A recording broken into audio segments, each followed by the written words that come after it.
Kasi siya ang nagdidikta kung ano ang maganda. Huwag tayong paapi sa mga ideya ng iba kung ano maganda kasi maganda ka, nilikha ka ng Diyos.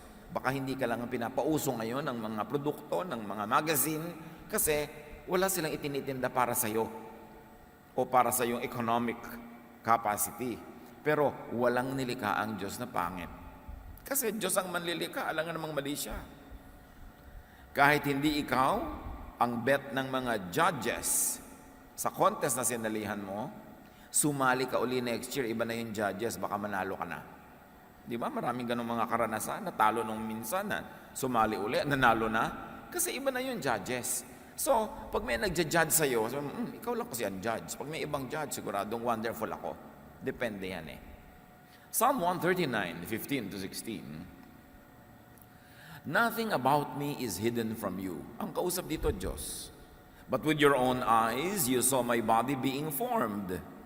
Even before I was born, you had written in your book everything I would do. Unti-unti pa lang akong nabubuo sa sinapupunan ng aking ina, nanonood na kayo, O Lord. Kayo kasi may likha sa akin. Alam nyo ang nilikha nyo at alam nyo kung anong pupuntahan ang nililikha nyo. Kaya nandun pa lang ako, nalilikha, alam nyo na ang landas na tatahakin ko sa buhay. Itinakda nyo na ako magiging ano ako. Kaya nililikha nyo ako na maging magaling sa math, siguro gusto nyo ako maging engineer. Itinatakda nyo na ginagawa nyo ako magaling sa musika, siguro gusto nyo akong kumanta sa church o kumanta kung saan-saan. Kasi ganun nyo ako nilikha, therefore ganun ang kalooban nyo para sa akin, kaya alam nyo na kung anong pupuntahan ko. Kasi hindi ko naman pwedeng hindi puntahan yung nakatakda. Kung saan nakahapay ang kahoy, doon bubual, sabi na matatanda. Ang pinakamahirap sa buhay ay yung lumalaban ka sa iyong hilig, hindi mo sinusunod ang iyong hilig, yung design sa iyo ng Diyos, kaya tuloy hindi ka mag-excel. God designed and predetermined your general personality, your general direction in life. Kaya nga pati sa psychology, na profile na nila ang mga tao, yung mga temperaments daw. May sanguine, merong phlegmatic, merong choleric, merong melancholic. Generally, ang mga tao magfo-fall under those 4 big categories. Kasi talaga may categories. Merong kingdom, merong phylum, merong class, may family, may species, may subspecies. Meron talagang ganon. So God designed your destiny. But not the specifics. Halimbawa, dinesign ka niya na magaling sa musika, hindi naman siya ang nagdikta kung kakanta ka ba, tutugtog, o kung kailan ka kakanta. Yung details na yun, nasa sa iyo ng kalooban at sa mga nangyayari sa iyong paligid at may influence din yung mga taong nasa iyong mundo. Pero in general direction, Diyos na ang nagtakda niyan. So yung free will na tinatawag, yung change, that is possible only within the inborn nature. Free ka lang within how you were created.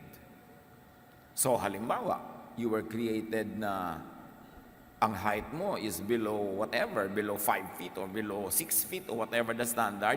So may mga bagay na hindi mo pwedeng gawin kasi hindi yun ang height requirement na mamimit mo. Mahirap naman siyempre stewardess ka tapos 3 feet ang height. Kasi hindi mo maaabot yung mga unan doon sa ibabaw, di ba? Pero kung gusto mong sumali halimbawa sa Navy, gusto mo magtrabaho sa loob ng submarine, hindi pwede yung 6-footer kasi uuntog ka. Maliliit ang mga pinto doon. So, bagay naman doon yung hindi masyadong matatangkad. Kanya-kanya. You are free to operate within the context of how you were created.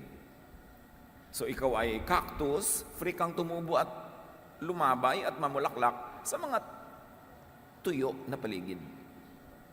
Water lily ka, water plant ka, doon ka sa mga matubig na lugar.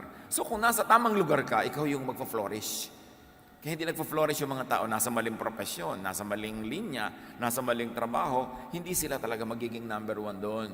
Magiging second-rate, copycat lang sila. Pag hindi sila faithful to the original intent that God expressly gave to them as they were designed. Kaya maraming interpretation yung personality, yung sino ba ako. Sa Romans 7:18-15, I know that my selfish desires won't let me do anything that is good, sabi ni Paul. Even when I want to do right, I cannot. Instead of doing what I know is right, I do wrong. The sin that lives in me is what does them. This is a very interesting study. Either Paul really believed in what he was saying, or he was leading his readers into an inevitable conclusion as they follow the train of thought. But here, this is the sentiment of legalistic, Mosaic religiosity. Pag conservative, legalistic, makamoses ka sa iyong paniniwala, ganun ang pagtingin mo sa iyong sarili. Alipin ka ng kasalanan, bilanggo ka ng kasalanan, hindi mo kayang gumawa ng mabuti, lagi kang mali, lagi kang guilty. And Paul calls his inborn nature sin. Sinful nature, selfish desire, wrong, evil, at ang bunga nito sa kanya o sa mga tinuturuan niya, guilt. Because Paul demonizes his unchangeable inborn nature. Sinasabi niya, wala akong magawang mabuti. Lahat ng ginagawa ko mali. Kahit sikapin kong gumawa ng tama, hindi pwede. Gusto kong bumait, pero di ko magawa. So napakasama ko. Alipin ako ng kasalanan. So ano nagiging bunga nun? He demonizes his unchangeable inborn nature. Siya na rin naman ang may sabi, hindi pwedeng palitan to. Kahit anong gawin ko, hindi mapalitan. Like many religious people demonize what is natural. Napakauso sa maraming mga conservative religious sentiments to demonize desire. Samantala yung desire is inborn, innate in the physical body. Your desire for food sees to it that you get to eat.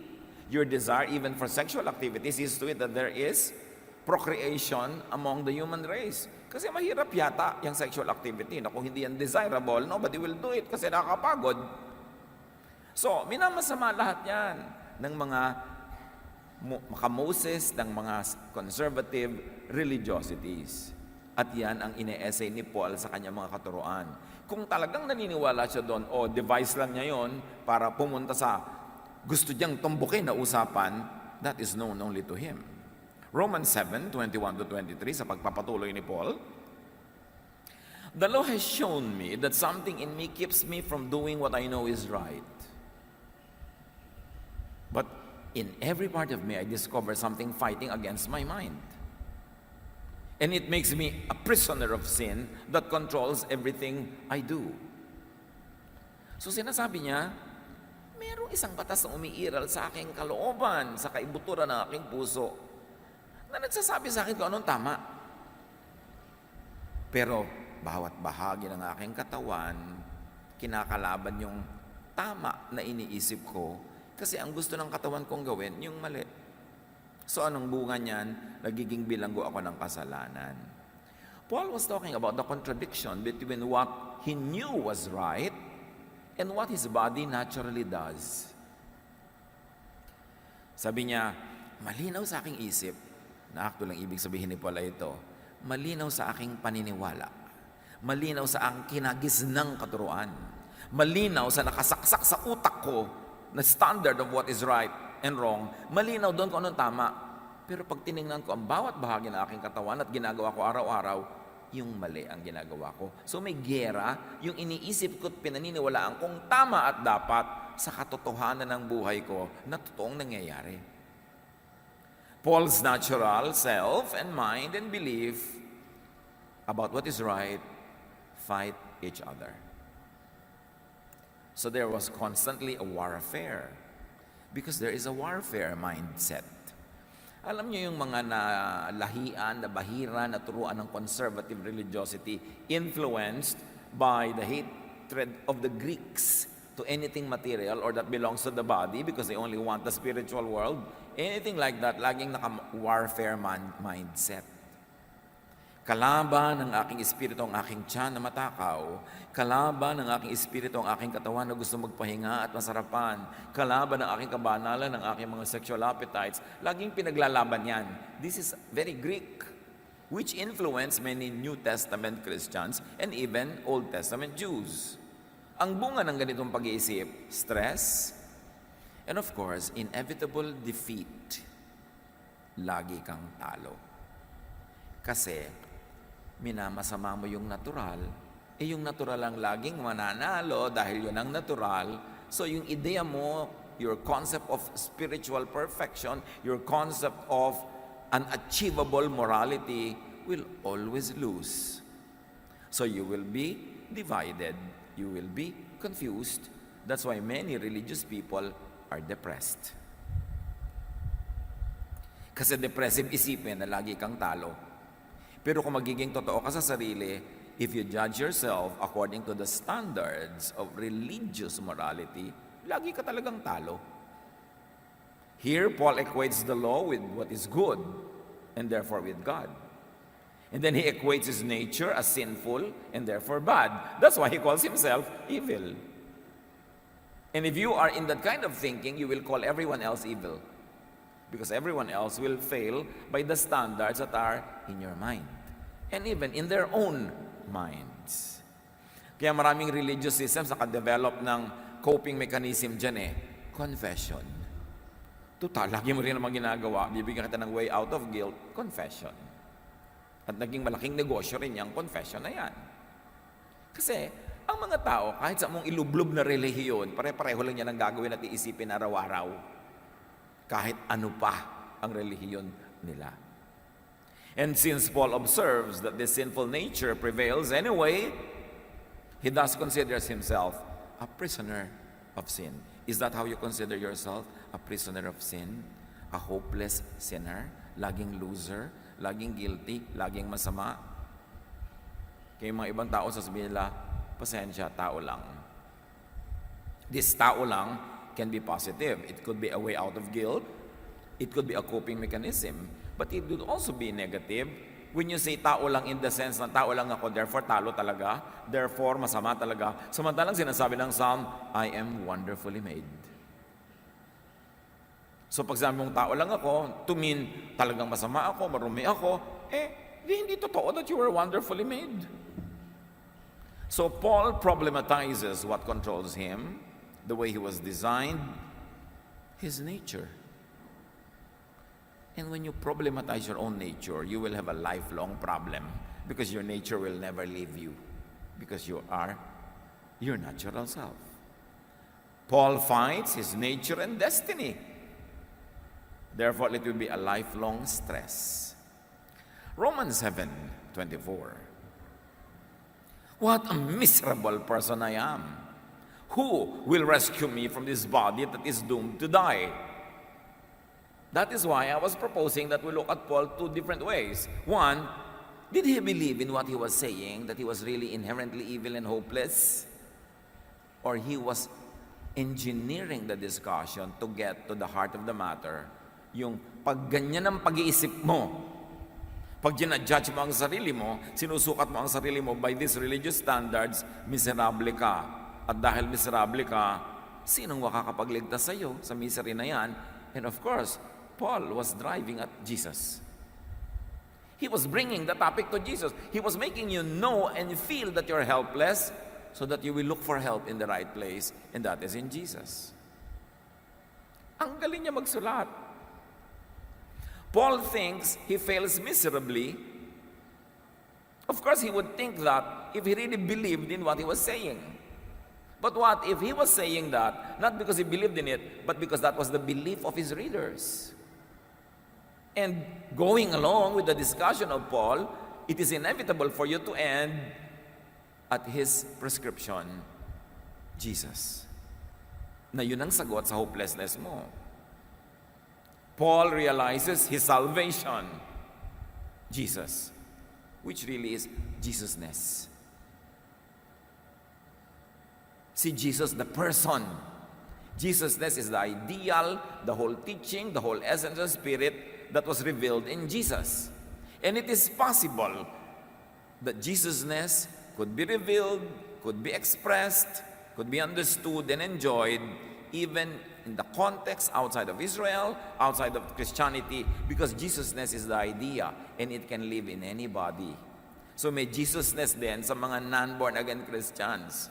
Kahit yung mga tinatawag ng mga pagans, yung mga tinatawag ng mga unbelievers, unchurched, when they love, when they are loving, when they are forgiving and accepting, meron silang Jesusness. Although probably formally and legally, wala sila nung formal religion na Christianity. Kaya mahalagang ma-separate sa utak ng tao yung Christianity itself as a religion and Jesusness. Because Jesusness can be experienced outside of Christianity. Because God loves all people. God reveals to all people. Kaya nakikita nyo ba, kahit kaya naging born-again Christian, naging committed sa evangelical, Bible-based Christianity, ang dami nyo makikita kamag-anak nyo na hindi nyo kasama sa church pero ang buti ng ugali. May Jesusness sila. At marami kayong makikita sa church na hindi Jesusness ang ugali, impactoness. Kahit pa sila born again at inilublob mo ilang beses sa baptism, may impactoness pa rin. So it is possible for Jesusness to thrive outside of formal religion.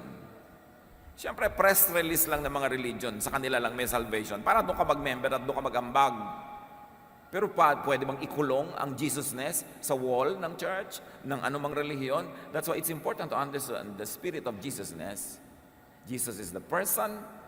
Jesusness is the idea, the Spirit of God revealed in the person of Jesus. And that same idea could be revealed elsewhere, in other times, in other places. Other people can also experience the love of God kahit hindi sila narating ng mga Christian missionaries. Yung franchise ng missions, yung franchise ng mga churches and religions, press release lang yon para masolo nila ang mga converts. But the Spirit of God fills heaven and earth. The earth belongs to the Lord. Hindi pwedeng dumating lang ang Diyos sa Pilipinas kasama ni Magellan noong 1521. Siyempre, yung spirit of Jesusness had always been with the people who are loving, who are caring, who are forgiving, and accepting. And that spirit saves. That spirit, that mentality, that understanding will bring you into the presence of God with or without formal religion. Hindi naman kasi pwedeng masolo ng relihiyon ng Diyos. Nauna ang Diyos sa relihiyon. Yung mga relihiyon, mga franchises yan, mga licenses, mga pag-aangkin sa Diyos. Pero hindi pa aangkin ang Diyos kahit kaninong religion. Kaya importante maintindihan natin the spirit of Jesusness that was in Jesus. Because it can also live in you, it can live in other people.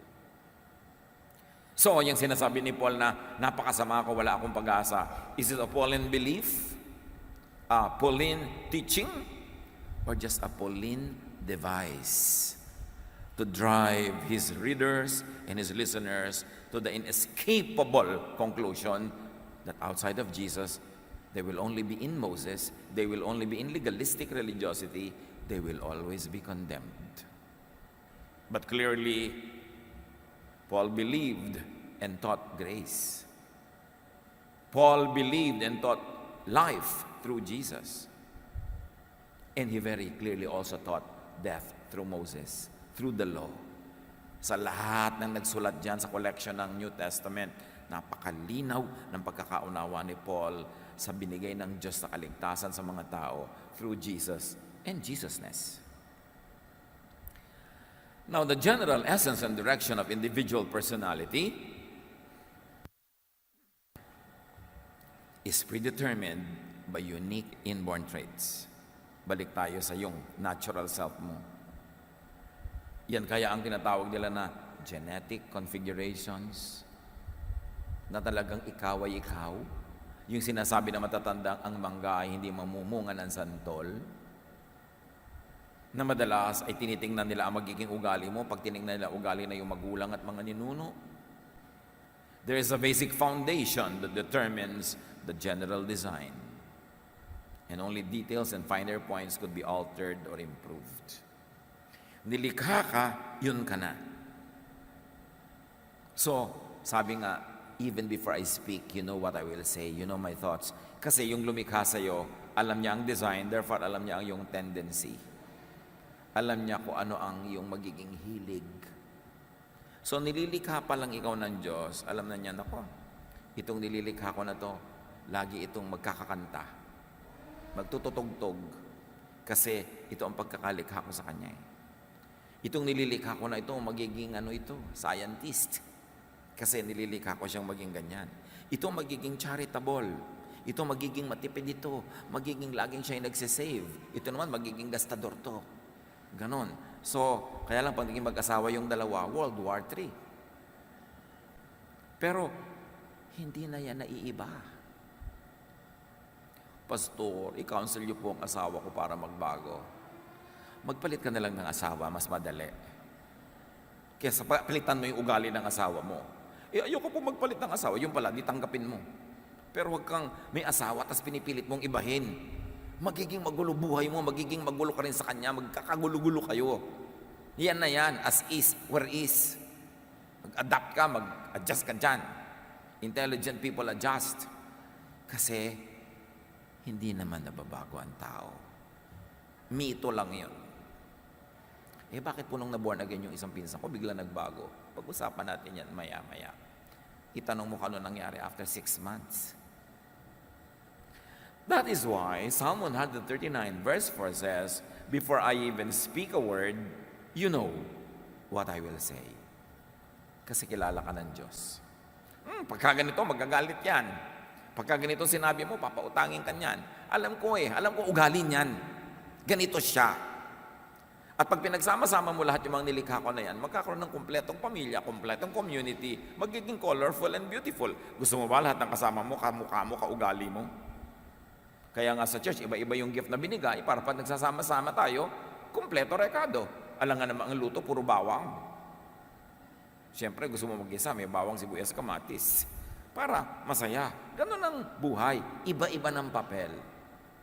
How come children from the same parents could be so different? Pagka may kilala kang isang tao, hangang-hanga ka, gustong-gusto mo siya. Nung makita mo yung kapatid, sabi mo, ay, paano naging magkapatid yun?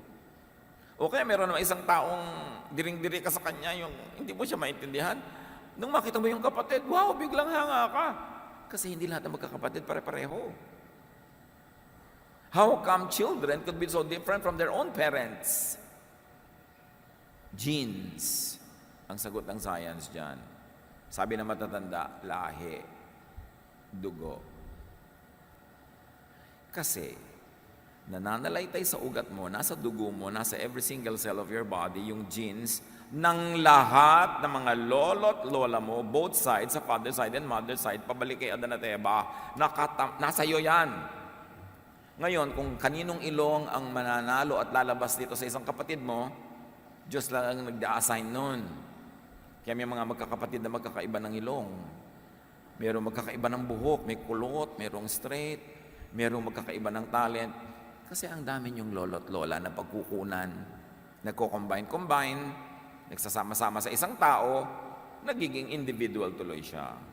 But all human traits and character could come only from the genetic pool, from design, from creation, from God. Nothing was added to creation after the 6th day. You know what happened? After the 6th day, on the 7th day, the Lord rested. Tumigil na ang creation. Tumigil na ang creative process.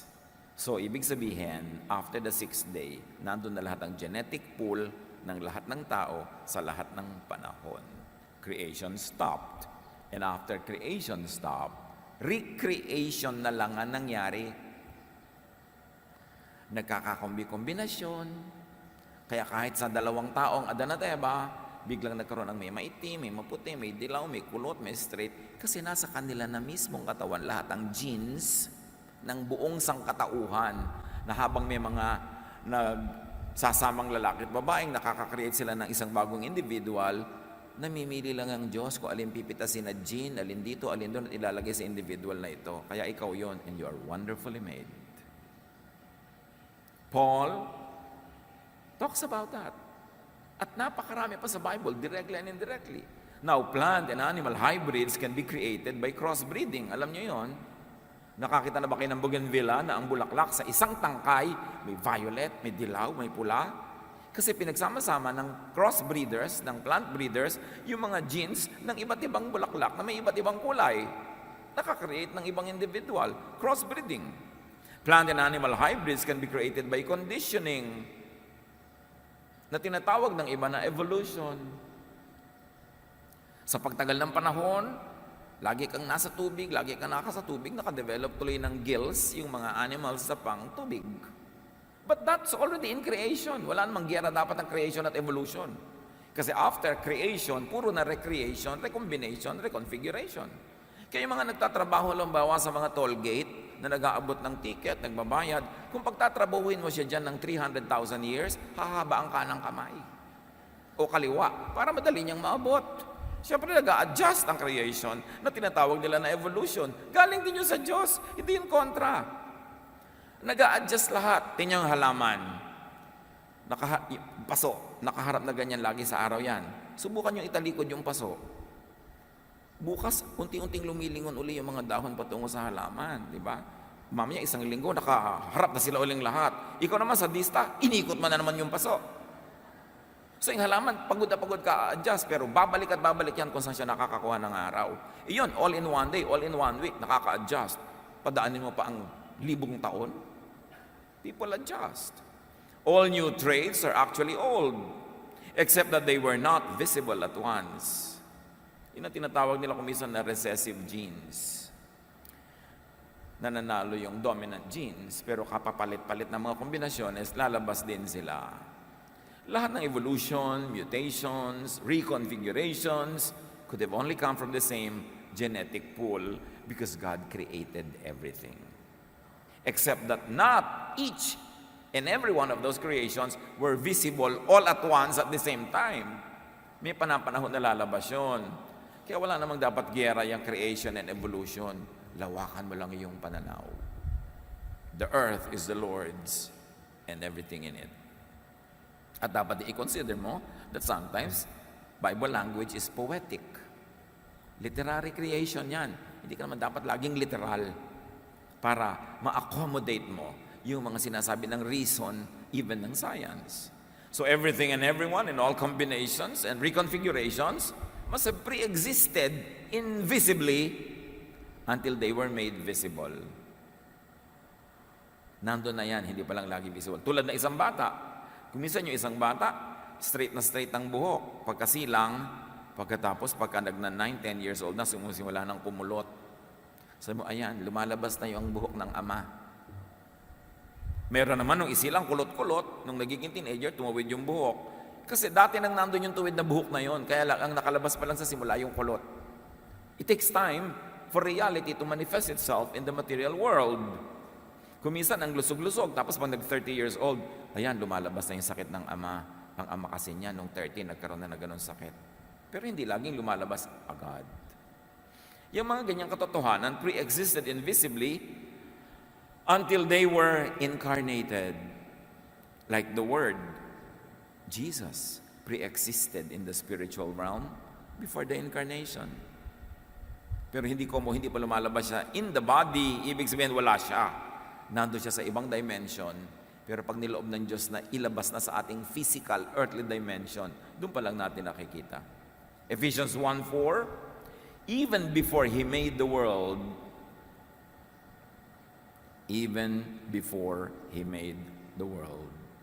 God loved us and chose us in Christ to be holy and without fault in His eyes. So sabi, bago pa nauna ang mundo, nasa isip na ng Diyos, ikaw, kinrate ka na niya, kaya lang hindi ka pa sumusuplot sa mundo. Parang si Jesus who was a Word, in the beginning was the Word, but then later on became flesh. Ikaw din, nag-pre-exist ka na sa isip ng Diyos. At doon pa lang, banal ka na. Malinis ka na, mahal ka na niya. Kaya lang later on, nung pinanganak ka, na-develop ang mga civilization, ginawa kang demonyo ng mga relihiyon. Pinasama ka ng mga man-made doctrines para kailanganin mo ang relihiyon, para kalinisin at maibalik ka sa Diyos. Yun naman tinuturuan na relihiyon, di ba? Masama ka, mali ka, marumi ka. Pero mag-member ka sa amin, ibabaptize ka namin, mag-tithe ka sa amin, lilinis ka uli, babalik ka sa Diyos. Tingnan yung press release. But before the foundation of the world, before religions developed, God already knew about you and God already made you holy in His sight. Until religion condemned people so that religion could be the sole dispenser of salvation. Palawakin ng pagkakaunawa sa Diyos, huwag siyang ikulong sa religious walls. Marami kasing ganyan. Pinipilit kang ibahin, baguhin ang religion para lagi kang kulang, para lagi kang ambag ng ambag, guilty ng guilty, confess ng confess, hanggang kamatayan mo na yon. Hindi mo na maaabot yung kagustuhan mong contentment with yourself. Jeremiah 13:23, can you ever change and do what's right? And even if so, what is right? Whose standard is right? Can people change the color of their skin? Or can a leopard remove its spots? Of course. The prophet knew the answer. No. I cannot change and do what is right by your standard. I cannot change the color of my skin. If I'm a leopard, I cannot remove my spots. If so, sabi ni Jeremiah, then maybe you can change and learn to do right. The obvious answer is no. By the law, you can never do right. You will always be wrong. By the law, you can never change. You will always be hopeless and evil and needy of religious service. No one could and should be expected to change their God-given nature just to suit some man-made philosophy or theology, just to suit some man-made concepts of what is good and what is bad. Kasi kahit naman mga religions of the world, major religions of the world, may pagkakaiba-iba pa rin sila ng concept of what is good or bad. It is bad to kill. Yes, kill your karelihiyon, but it is good to go religious war and you will be rewarded by God. Ano yun? Kitang-kita natin yung pag-manipulate ng tao sa religious thought to benefit a certain society, a certain civilization, or a certain religious group. Kinakawawa ng majority ang minority, pinapakonform. And because the majority control religion, yung mga minority kawawa, they are made to feel evil, less, and they are made to feel like outsiders. Kinakawawa ng powerful ang weak. Dina-dominate. Kaya maraming inventors ng doctrines, ng concepts of what right and wrong. Civilizations, ancient religions promote doctrines that serve their interest. This is social engineering. So it is all right to kill people who don't belong to our tribe. It is all right to kill people who don't belong to our religion. It is all right to dispossess people of their lands dahil gusto ng Diyos atin tong land na to. Do you think God will really do that? Sasabihin ng Diyos, kill the women, kill the children, kill everybody and get the land? O press release ng land grabbers. And they say, sabi yan ng Diyos. Ang Diyos ba naman na napakabuti at mapagmahal, ibibigay sa'yo yung nandun at pag-aari ng iba, tapos sabihin, patayin mo siya para maging sa'yo. You should critique even religious thought. Titingnan mo, sino nagbe-benefit sa teaching na to? Sino yung na-empower? Sino na di-disempower? And you will begin to know if it's man-made or not. Because many religions develop not really as a revelation from God, but as a social tool for engineering and social control. Study history. Kung paano na-develop ang mga religions. Siyempre, lahat yan i-claim, bumaba ang Diyos, kinausap yung kanilang founder. Pero sabi ng Diyos, patayin mo yung iba para maging sa'yo yung tinitira nila. Ganun. Maniniwala ka dun? Matthew 15:8-9. These people honor me with their lips, but their hearts are far from me. They worship me in vain. Their teachings are merely human rules. This is Jesus speaking and quoting even Isaiah 29:13. Sabi ng Diyos, hanggang bibig lang ang pagsamba sa akin ng mga relihiyones na yan. Malayo sa akin ang puso nila. Baliwala ang pagsamba nila sa akin. Kasi ang katuruan nila, invento lang nila para sila ang mag-benefit. Jeremiah 14:14. Then the Lord said to me, the prophets are prophesying lies in my name. I have not sent them or appointed them or spoken to them. They are prophesying to you false visions, false divinations, idolatries, and the delusions of their own minds. Punong-puno na ang Diyos sa mga kabalbalan ng mga propeta, mga katuruan na sila lang ang nakikinabang, kaya ipinadala niya si Jesus. Liwanag para liwanagan ng madilim, daan para buksan ang nakasarang daan. Siya ang kapayapaan dahil naguguluhan ng mga tao. Siya ang kapahingahan dahil pagod na ang mga tao sa pagpapahirap sa kanila ng religious doctrines. Kaya ipinadala, and in Him the fullness of the deity lived in bodily form. There is no name given under heaven by which men are to be saved but by the name of Jesus.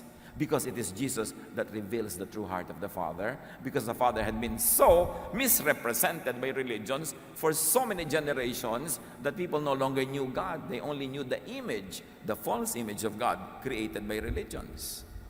Kaya ipinadala si Jesus. That's why it's important to go back to basic Jesusness instead of just generalized religion or generalized Christianity. Go back to the heart of the matter. And that is Jesus. So despite the false prophets and teachers, despite what they say about you, accept yourself and others as God created you and as God willed that you would be acceptable to Him. And since the people had been misguided, Jesus was sent to guide them back to the reality that the Father loves us. And if we have been condemned by ourselves and by our traditions and our previous knowledge, then God forgives us. And you forgive yourself. And you get on with life.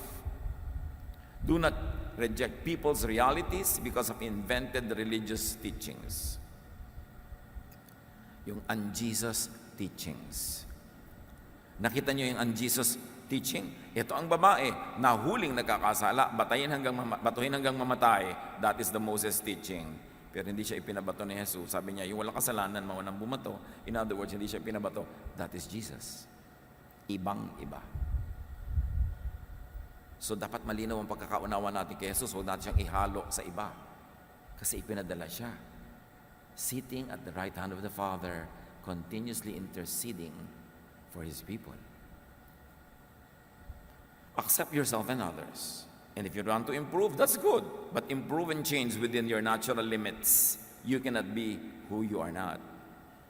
Do not deny your truth just because some religious myths tell you that you are bad. Do not problematize and struggle with your truth. Yung mga truth natin, ano ba totoo tungkol sa inyo talaga? Do not struggle with it because God made you. You were conditioned probably by culture, by tradition, by religion, by philosophy to think that you are not good, that you are bad. But God created you. Look at your innate, natural self. Siyempre maraming nadagdag sa ating sarili, bukod doon sa inborn. Yun ang pwedeng palitan, pwedeng ayusin, pero yung basic inborn, accept it, live with it, be happy with it, because you were made by God. Do not burden yourself and do not burden others with impossible demands for change. Anong sabi ni Jesus tungkol sa Sabbath? Hirap na ang mga tao sa pagsunod sa Sabbath. Naging amo nila ang Sabbath. Sabbath was made for man, not man for the Sabbath. Sabi niya. Ginawa niyo yung Diyos ang Sabbath, pambihira naman kayo. Pagod na kayo sa pagsunod, nahihirapan na kayo.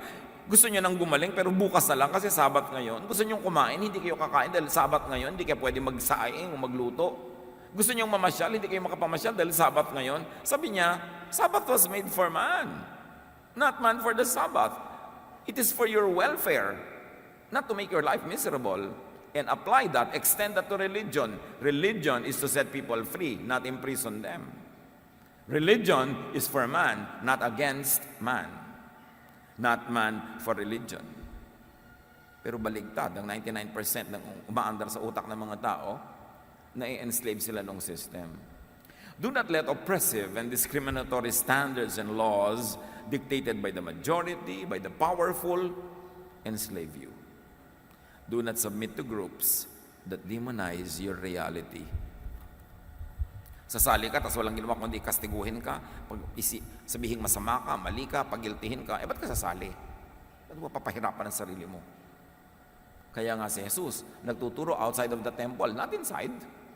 Si John the Baptist, nagbabautismo sa labas ng temple, not inside. Dahil naaapi kayo mga tao doon sa loob eh. Jesus accepts and loves you before the world began. Word ka pa lang, hindi ka pa flesh. God already knew you, configured you and loved you, and gave you value and calling. Nasa hangin ka pa lang, sabi nga ng matatanda, may itinakda ng mission para sa iyo ang Diyos. May purpose ang iyong buhay, may pagtawag sa iyo, at binigyan ka niya ng mga kakayahan para yung mga pagtawag sa iyo ay maganap mo at magkaroon ng kabuluhan ng pagdaan mo dito sa lupa. Hindi dumadaan ka lang na hindi ka nag-enjoy, hindi ka na-enjoy ng iba, walang nangyari. Ephesians 2:10, for we are God's handiwork, created in Christ Jesus to do good works, which God prepared in advance for us to do. Hindi ka pa isinisilang, may assignment ka na. May papel ka na. May kabuluhan ka na. Kasali ka na. Kaya lang maraming katuruan sa paligid na bumubulag sa atin doon, making us feel bad for who we are, guilty for who we are, and making us and forcing us to copy other people because we think they are the standard. Hindi ka pa'y sinisilang, minahal ka na ng Diyos. Nakatakda na ang dapat mong tahakin na landas. Kaya dapat malaman mo kung sino ka at matahak mo ang dapat mong landas para magkaroon ng kabuluhan ng buhay. Mahal ka ng Diyos, nilikha ka niya, tapos mamasamain ka ng system kasi lang divergent ka. Gusto kasi nila lahat magkakamuka para madaling kontrolin. Ganun lang yun. Accept and love others and yourself, especially for your inborn natural traits. Now, paano yung pagbabago? Paano yung pag-i-improve? Kasali rin yun. There are inborn and natural and therefore unchangeable traits. Don't even attempt to change that. But there are traits that can be changed. May mga asal, ugali, gawain na pwede mag-improve. Suriin natin kung alin. Matthew 9:11-12. Si Jesus ang nagtuturo. Jesus replied, "Not everyone can accept this word, but only those to whom it has been given." So this is a warning.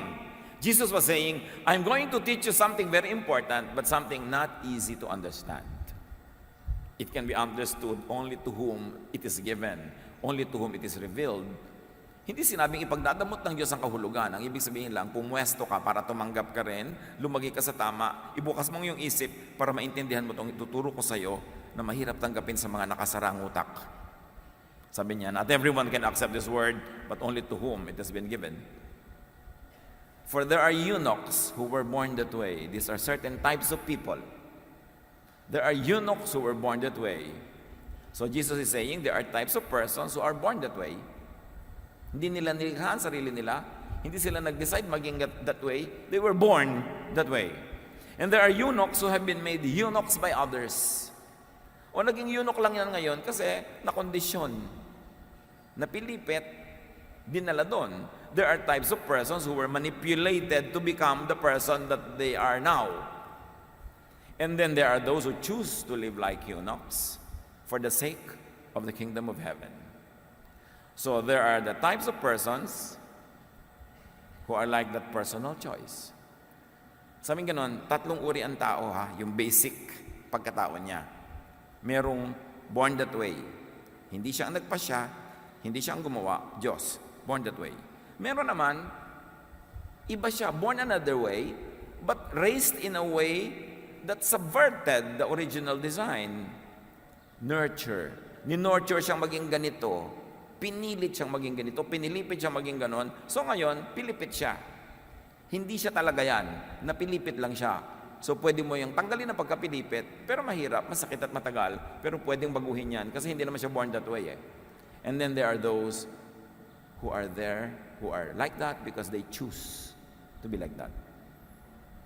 So, ganyan siya kasi pinili niya.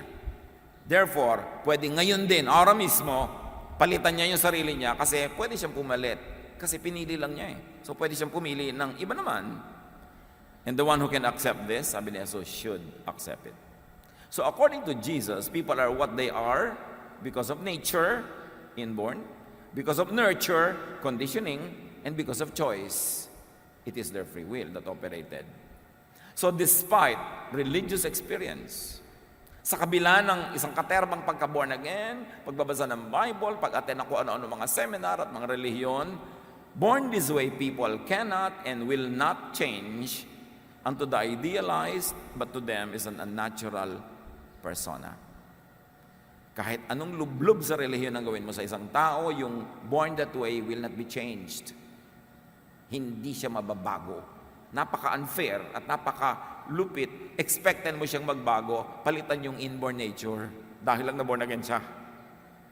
Dahil natural should not mean normal. Normal means only the majority. It's common and usual. Pero may mga tao na yung natural nila is the abnormal, meaning hindi sila katulad ng nakararami, minority sila, uncommon, unusual. Pero yun ang natural nila, born that way. Cruel yung sasabihin mo, hoy, born again ka na, dapat magbago ka na. Meron mga, hoy, born again ka na, naninigarilyo ka pa rin. Yung pala, acquired yun na-addict na siya. So kahit siya kumain ng pages ng Bible, secret pa rin siya naninigarilyo. Kasi it is an acquired behavior. Hindi yun born that way kasi hindi naman siya pinanganak na naninigarilyo. Pero na-acquire, naging habit, na-nurture, it can be changed. But only when re-nurtured, reoriented, retrained. It takes time. So huwag mong expect na born again lang siya ngayon, iba na siya bukas. Hindi applicable yung mga ganyang expectation sa mga born this way. Those who were pressured dahil ang ine-expect ng lahat ng mga church bullies, hoy, born again ka na, dapat ganito ka na, dapat gano'n ka na, biglang naging ganyan na siya, na-pressure lang yon. Posing as changed would only backslide.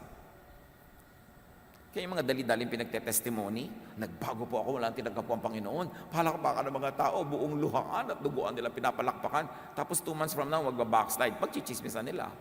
Kasi pinuwersa lang ng expectation na mag-testify at magbago. Yung pala, emotional trip lang niya yung pagbabago, pero yung born that way niya, hindi kayang baguhin yun ng kahit ilang baptismo.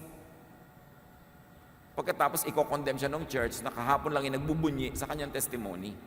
Pinuwersa kasi siya magbunyi at mag-testify sa isang bagay na napilitan lang pala siya. Now, people who are made eunuchs by others at the same time, condition, nurtured people, could change.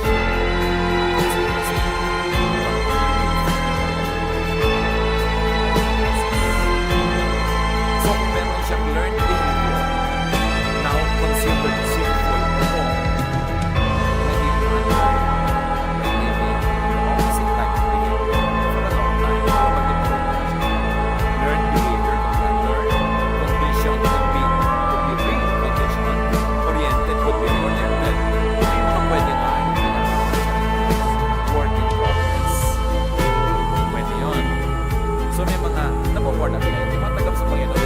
Nagbabago kasi inborn.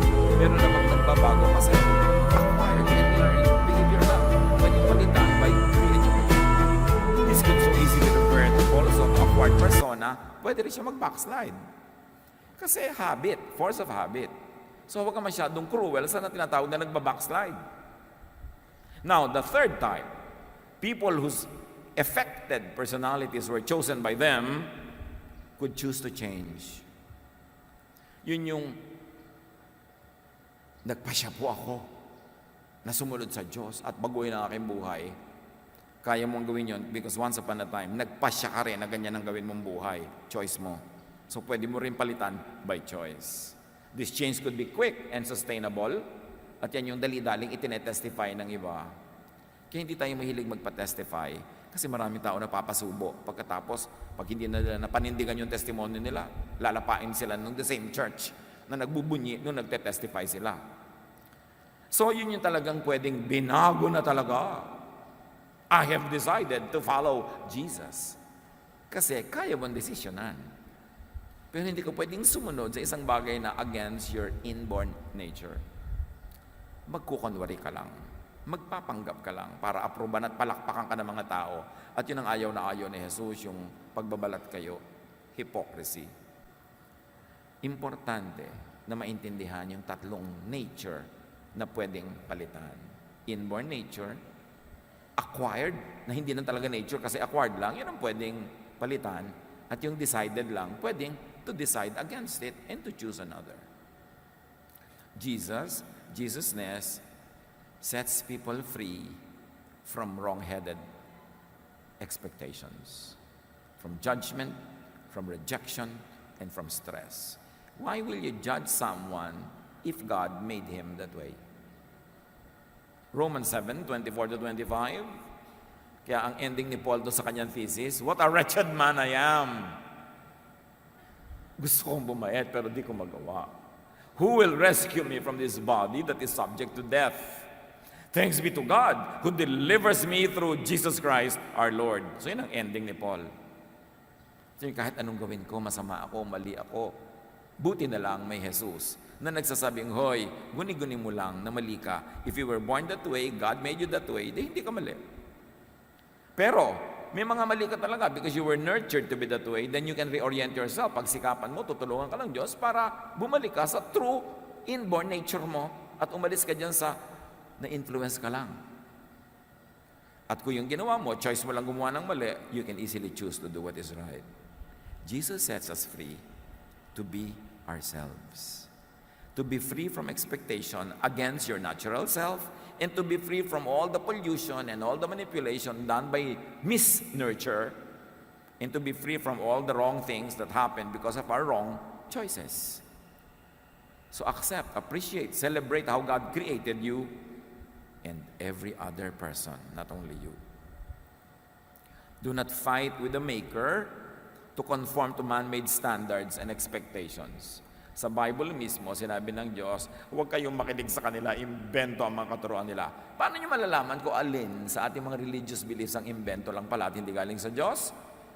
Salain nyo kay Jesus. Kaya may mahalagang Jesus filter. Kaya may Jesusness. Lahat ng turo ng lahat ng tao, lahat ng nilikha ng Diyos, lahat ng mga mangangaral, salain kay Jesus. Kasi si Jesus lang ang the way, the truth, and the life. Siya lang ang tunay na anak ng Diyos. Siya lang ang tunay na nagsakatawang tao, na salita, na berbo. At sinabi ng Panginoon, ang Ama sa langit, this is my Son with whom I am pleased. Obey Him. Ano man ang nakatira dyan sa utak niyong religious concept of what is right and wrong, who is right or wrong, salain kay Jesus. Siya lang ang standard. At sa Kanya lang tayo lalaya. Sa Kanya lang tayo magkakaroon ng kapahingahan. At sa Kanya lang tayo magkakaroon ng kapayapaan. Huwag tayo makipag-away sa Diyos. Yung mga hindi kontento sa kanilang sarili, ginadjudge ang sarili nila dahil ginadjudge sila ng reliyon. Go back to Jesus and ask, Jesus, ano ba ito? Inborn nature ko ba ito? It must be. Kasi 3 days old pa lang ako, alam ko ganito na ako. Hindi ko to pinili. In fact, marami kong ginawa para ibahin ito, pero hindi na iba. So this must be my inborn nature. I should stop quarreling with you and with myself. Isaiah 45, 9 to 11. Woe to those who quarrel with their maker, those who are nothing but potsherds among the potsherds on the ground. Does the clay say to the potter, what are you making? Does your work say, the potter has no hands? Woe to the one who says to the father, what have you begotten? Or to a mother, what have you brought to birth? This is what the Lord says. Do you question me or give me orders about the work of my hands? Nilikaya ng Diyos. Kayong mga ina, mga ama, more than anyone else, kayong nakakaalam kung ang anak nyo born that way. Isinilang pa lang, nandun pa lamang sa crib, alam nyo na, may ganitong ugali, may ganitong character, alam nyong born that way, tapos pipilipitin nyo, papatayin nyo buong buhay para maiba. Kayong saksi kung paano siya ipinanganak, na hindi pinili ng bata na maging ganun siya. That's why yung mga magulang, magpakamagulang. Sabi, huwag kayong makipag-away sa ama. Siya ang lumikha.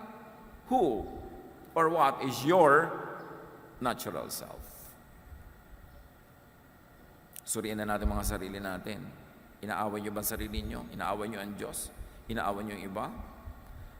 No, you're born that way nature. Accept it. Thrive in it. Enjoy it. Know your nurture character and re-nurture. If it is not in conformity with Jesusness, know the choices you have made about yourself and make other choices if the choices you have made before are not in conformity with Jesusness. But if they were, continue to choose that way. At tanong din, what is your kapwa-tao's natural self? Your husband or wife, your son or daughter, your father or mother, your sister or brother, your friends. Sila din likha ng Diyos. Sa bawat isa, merong born that way na ugali at pagkatao. Meron namang nurture lang at meron namang choice lang. So, 3 uri ng operation. Do not expect yung mga born that way na magbago tulad ng mga taong who chose to be that way or who were just nurtured to be that way. What needless struggles and stress do people go through as they force themselves and others to suit man-made religious and social ideals? God sent His Son to set us free. Matthew 11:28-30, sabi niya, "Come to me, all of you who are tired and heavy laden, and I'll give you rest. Take my yoke upon you and learn from me. My yoke is easy, my burden is light, and you will find rest for your souls."